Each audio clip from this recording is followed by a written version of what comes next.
নন্দিনীর পারফরমেন্স দেখে রাইসা ম্যাডামের কাছে অনেকটাই ভালো লাগছে। এতে রাইসা ম্যাডাম অনেক খুশি হয়েছে। হ্যালো বন্ধুরা, কি অবস্থা? আপনাদের মাঝে আগামী পর্বের অগ্রিম আপডেট নিয়ে হাজির হয়ে গেলাম বাংলা টিভিতে। আপনাদের পছন্দের নাটক ভালোবাসার আলো আঁধার আজকের পর্ব 174তম। তাই এই পর্বটা কেউ মিস করবেন না। আর চ্যানেলটা সাবস্ক্রাইব এবং লাইক শেয়ার করে দিবেন, তাহলে দেখতে থাকুন সম্পূর্ণ ভিডিও। এই পর্বে দেখতে পাবেন নন্দিনীর মামানি জিজ্ঞাসা করবে, নন্দিনী তুমি কি করছো? তখন নন্দিনী বলবে, মামি আমি প্রেম করছি। তখন নন্দিনীর মামি বলবে, আসলে তুই প্রেম করছিস না প্রেমের অভিনয় করছিস? তখন নন্দিনী বলবে, এটা প্রেম হোক বা অভিনয় হোক, এছাড়া আমার কিছু করার ছিল না। এসব আমি যা করছি কোম্পানির ভালোর জন্য করছি। মাইনসার আসার আগ পর্যন্ত আমি এভাবে অভিনয় করে যেতে হবে, এছাড়া আমার কোনো উপায় নেই মামি। আর অন্যদিকে দেখতে পাবেন অপূর্ব স্যার মনে মনে অনেকটাই চিন্তিত থাকবে কিভাবে নন্দিনীকে প্রপোজ করবে।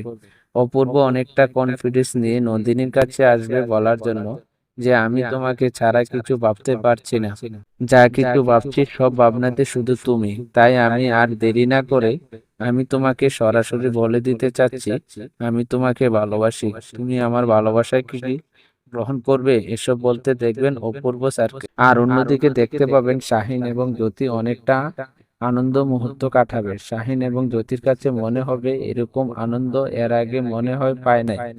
এই আনন্দ মুহূর্তটা শাহিনের মা দেখে ফেলবে, কিন্তু শাহিনের মা দেখার পর ভালোভাবে মেনে নিতে পারবে না। এই মুহূর্তে যখন জ্যোতি উপরে যাওয়ার জন্য রওনা দেবে, তখন জ্যোতির সামনে পড়বে শাহিনের মা। আর অন্যদিকে দেখতে পাবেন জয়া তানিকে বলবে, তোর সামনে দিয়ে তোর পছন্দ করা নন্দিনী তোর ভালোবাসার মানুষটাকে নিয়ে যাচ্ছে, তোর কি খারাপ লাগছে না? তখন তানি মনেও যে কষ্টটা বয়ে বেড়াচ্ছে, এই কষ্টটা জয়ার সামনে প্রকাশ করতে চাইবে না।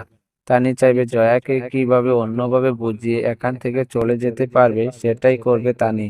আর অন্যদিকে দেখতে পাবেন নন্দিনীকে কল্পনা দেখাবে, বলবে তুমি কোম্পানির 50% শেয়ারের জন্য তো এসব করতেছ, তাই না? তখন নন্দিনী বলবে, কোম্পানি ধ্বংস হয়ে যাচ্ছে রাইসা ম্যাডামের কারণে, এ থেকে রক্ষা করার জন্য আমি এসব করছি। এছাড়াও থাকবে আরো অনেক সুন্দর সুন্দর কাহিনী। সবাইকে আগামী পর্বের ভালোবাসার আলো আঁধার নাটক দেখার আমন্ত্রণ রইল। আর চ্যানেলটা সাবস্ক্রাইব এবং লাইক শেয়ার করতে ভুলবেন না। আজকের মতন বিদায়, ভালো থাকেন, সুস্থ থাকেন।